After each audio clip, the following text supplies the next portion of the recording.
என் அன்புக்குரியவர்களே, நம்முடைய இரட்சகரும் மீட்பருமாம் இயேசு கிறிஸ்துவின் நாமத்தில் உங்களை அன்போடு கூட வாழ்த்துகின்றேன். வாழ்க்கை பயணத்தில் பரிசுத்த ஆவியானவர் உங்களிடத்தில் என்ன விரும்புகிறார் என்பதை இந்த வாரமெல்லாம் கற்றுக்கொண்டு வருகிறீர்கள். ஆசீர்வாத வார்த்தைகள் கிடைக்காததினால் சிலர் சோர்ந்து போய் டுடேஸ் விக்டரியை பார்ப்பது இல்லை. அப்படி இல்லை. ஆசீர்வாதம் மட்டுமல்ல, ஆண்டவருடைய உருவாக்குதல் நமக்கு மிக அவசியம். உங்களை நிச்சயமாய் பொன்னை போல தேவன் புடமிட்டு உருவாக்கி கொண்டிருக்கிறார் என்று நான் நம்புகிறேன். இன்றைக்கும் கர்த்தருக்கு பிரியமான ஒரு காரியத்தை தியானிக்கவிருக்கின்றோம். ஒரு வசனத்தை வாசிக்க விரும்புகிறேன். கொலோசையருக்கு எழுதின நிருபம் 3ஆம் அதிகாரம் 16வது வசனம். கிறிஸ்துவின் வசனம் உங்களுக்குள்ளே சகல ஞானத்தோடும் பரிபூரணமாக வாசமாய் இருப்பதாக.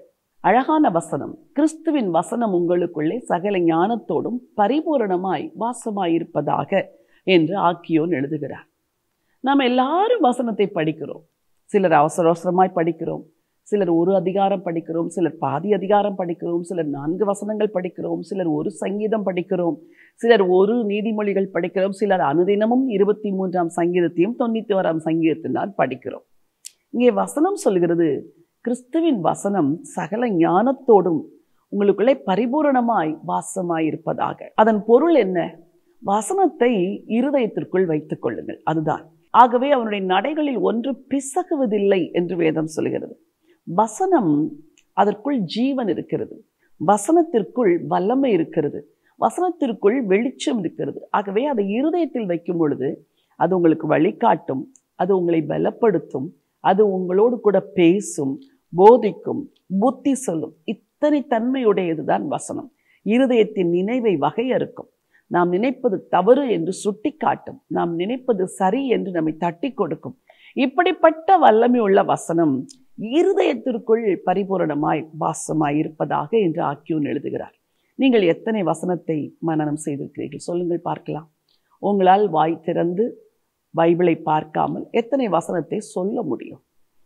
இன்றைக்கு இது ஒரு சவாலாக நாம் எடுக்கலாம். ஒவ்வொரு நாளும் ஒரு வசனத்தையாவது மனனம் செய்கிற ஒரு பழக்கத்தை வளர்த்து கொள்ளுங்கள். அது அற்புதமான ஒரு பழக்கம். ஆண்டவர் உங்களுக்கு நிச்சயமாய் உதவி செய்வார். அந்த வசனம் சகல பரிபூரணத்தோடும் உள்ளத்திற்குள் வாசமாய் இருப்பதாக. வார்த்தையை கிறிஸ்து, கிறிஸ்துவை வார்த்தை. வார்த்தை உள்ளே இருக்கும் பொழுது கிறிஸ்து உள்ளே இருக்கிறார். வார்த்தை உள்ளே இருக்கும் பொழுது வாழ்க்கை வெற்றியாக மாறும். இன்றைக்கு வசனத்தை இருதயத்தில் வைக்க தீர்மானமிடுங்கள். வாழ்க்கையை வெற்றியாய் மாற்றுங்கள். ஜெபம் செய்யலாம்.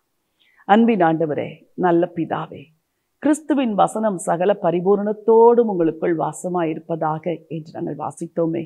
இந்த ஜீவ வார்த்தையின்படி உங்கள் பிள்ளைகளுடைய இருதயத்திற்குள் உங்களுடைய வார்த்தைகள் பரிபூரணமாய் வாசமாய் இருக்கட்டும் ஆண்டவரே.